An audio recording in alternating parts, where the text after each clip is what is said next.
kuburan yang pertama Mbah Lau, satu dari Habib yang digawe makamnya. Dia ada silsilahnya itu dengan MMT dibalawikan itu jahalkan ya.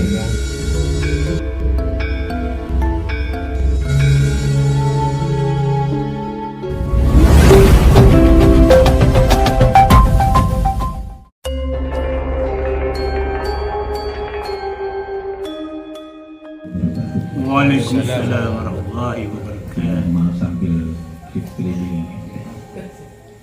Jadi ada beberapa hal mungkin kenapa saya sampai saat ini yakin kalau para habib atau habaib itu adalah bukan durian Nabi. Saya itu orangnya memang tidak mudah percaya. Dari dulu punya keyakinan itu tidak gampang percaya pada. Tapi setelah tak gaduk-gaduk sampai saat ini baru benar fakta. Kebetulan saya pernah bahwa tahun 2010 itu saya punya bisnis di properti. Kemudian saya punya teman, saya karena beliau sudah almarhum, tidak perlu tak sebut saja yang namanya. Jadi saya punya teman, beliau juga di properti. Kebetulan karena dia punya masalah di propertinya agak kurang sehat, sehingga saya diminta bantuan untuk menyelesaikan masalah properti di tempat ini. Ketika saya di kantor di sana di properti, tiba-tiba didatangi 2 orang habib, karena teman saya nyebut beliau adalah habib. Babib berarti kan habib. Nah, karena memang habib, wajahnya ya habib. Pakai mobil 2 orang. Lalu dia marah-marah. Sampai bahasanya mohon maaf membajing-bajing kayak teman saya itu. Saya surat terima. Iki habib tenan apa ora? Kok kalau habib kok perilakunya seperti itu? Bahkan sampai kamu tak paten itu di depan saya. Saya pikir ya bukan anak pola kok habis bawanya materi wong itu. Nah sampai akhirnya di akhir cerita itu bahwa pas ketika dia sudah selesai, sudah debat cukup lama, anehnya teman saya itu yang sekarang sudah almarhum itu pulangnya masih cium tangan gitu. Nah ini kok masih cium tangan dia? Saya kok tidak kok cium tangan? Oh kamu sudah dibajing-bajing, sudah wah semacam-macam lah. Nah sampai akhirnya tujuannya pas ketika dia mau pulang mobilnya kejeblos di kalen.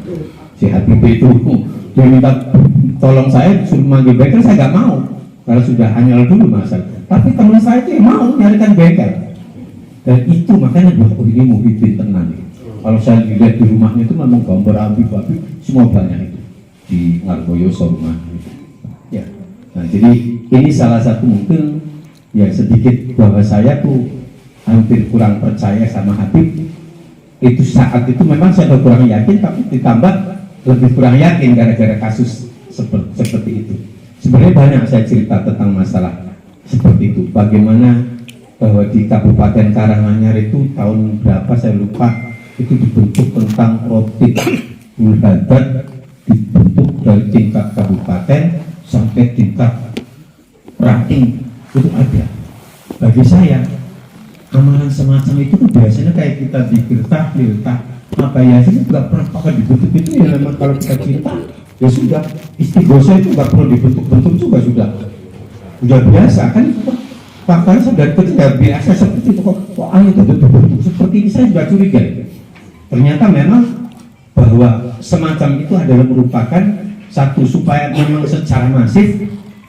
Ketika saya ketika menjelang ya belum lama itu saya dipanggil ceramah, tapi ketika bahwa yang undang ceramah saya itu dia pesan kepada saya, Pak Jul, kalau seandainya penjenengan ceramah di tempat saya, tolong penjenengan untuk membacakan silsilah daripada durian Nabi dari kanjeng Nabi Sayyidina Ali terus sampai terakhir para habaib katanya.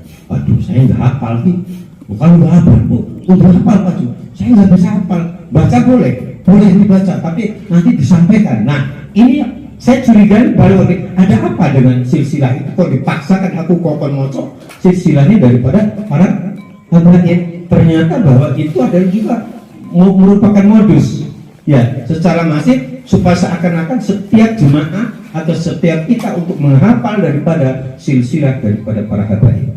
Itu saya yakin mungkin itu adalah modus. Yang ketiga, ya di Kabupaten Karanganyar ini saya langsung tak sebut aja nggak apa-apa ya.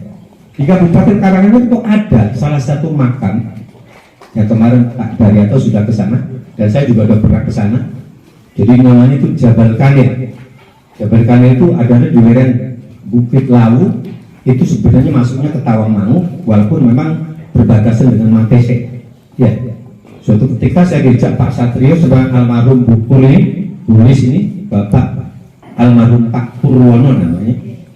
Jam 1 malam saya dijak ke sana. Saya nggak tahu kalau tempat itu tinggi. Sampai-sampai saya sama Pak Satrio itu di koridor luntung merupakan satu dua biasa gitu.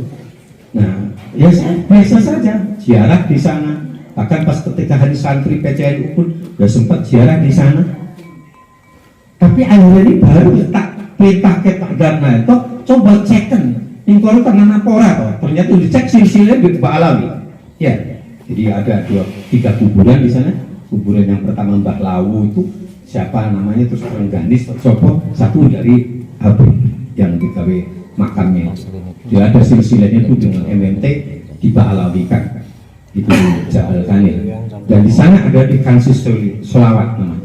Nah, beliau dulu waktu itu Pak yang mengelola itu memang yang membuka daripada Hausnya ada Habib Lutfi.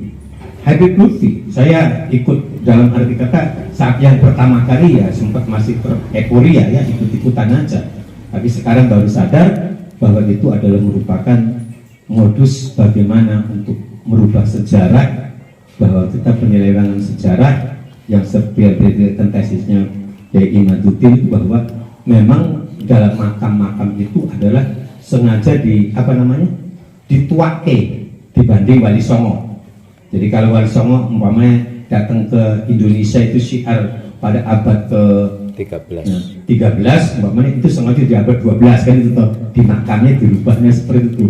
Terkesan seperti di Israel itu bahwa kenapa ada ribuan dari makam yang di Israel dibuat oleh orang-orang Yahudi supaya terkesan bahwa iki lho nenek moyang aku udah asalnya sama kene, buktinya makam pada makam Anyaran. Saya rasa itu dulu ya testimoni, nanti kita dilanjut lagi karena cukup panjang ya, banyak sekali. Saya rasa itu dulu untuk sementara dari saya testimoni. Assalamualaikum warahmatullahi wabarakatuh.